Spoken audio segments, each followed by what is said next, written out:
ભાવનગર શહેરના શાક માર્કેટ વિસ્તારના પાટીક આશ્રમ પાસે મુસ્તુફાભાઈ કાચવાળાની હત્યા શું કામ થઈ?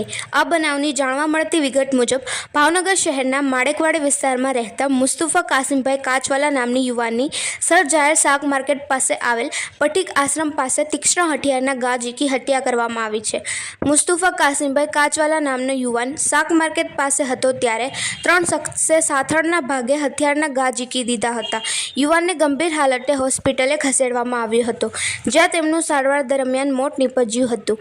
જ્યારે આ હત્યાને લઈને ખાલિદ ખાન પઠાણે ગંગાજળિયા પોલીસમાં ફરિયાદ આપેલ છે કે અરમાન ઉર્ફે ભોલુ સલીમભાઈ લાખાણી અવારનવાર મારા ભાડેજ આમિર ખાનના ઘરે ગાળો બોલતો હોય અને કાતરો મારતો હોય, જે બાબતે તેના પિતાને ઠપકો આપવા જતા જેની દાજ રાખીને અરમાન ઉર્ફે ભોલુ રહેમાન ઉર્ફે દિલીપ ફળિયાળી તથા આફતાબે પ્રાણઘાતક હથિયારો લઈ આવી એક સંપ કરી અને આમોને જેમ ફાવે તેમ ગાળો બોલીને મુસ્તુફા ઉર્ફે કાળુ કાચવાળાને સાથળના ભાગે આડેધડ ઘા કરીને ગંભીર ઈજા પહોંચાડી મોત નિપજાવેલ તથા મને આફતાબ જમણા હાથની આંગળી ઉપર છરી મારી ઈજા કરેલ।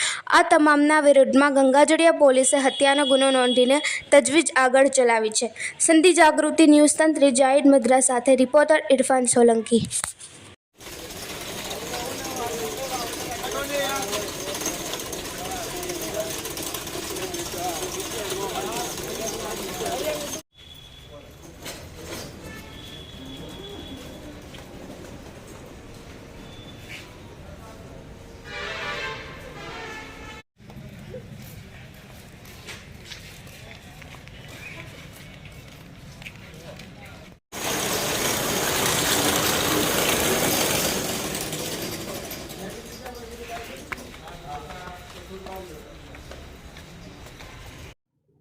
ગંગાજળિયા પોલીસ સ્ટેશનના પાટીક આશ્રમ વિસ્તારમાં આજે સાંજે 8 સાડા 8ના અરસા દરમિયાન જે મુસ્તુફા કાચવાલા કરીને જે માણસ હતા તેઓની ઉપર 3 ઈસમ દ્વારા છરી વડે તેના સાથળના ભાગે ઈજા કરેલી છે અને આ જે કાચવાલા જે છે તેને સરટી હોસ્પિટલમાં લાવતા દરમિયાન તેનું મૃત્યુ થયેલ છે।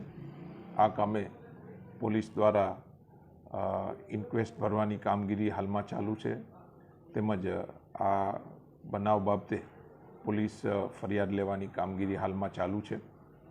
પોલીસ દ્વારા આ કામે એસઓજી, એલસીબી અને લોકલ પોલીસની ટીમ બનાવી અને પ્રાથમિક લેવલે જે બી આરોપીના નામ આવેલા છે તેને જબ્બે કરવાની હાલમાં કામગીરી ચાલુ છે।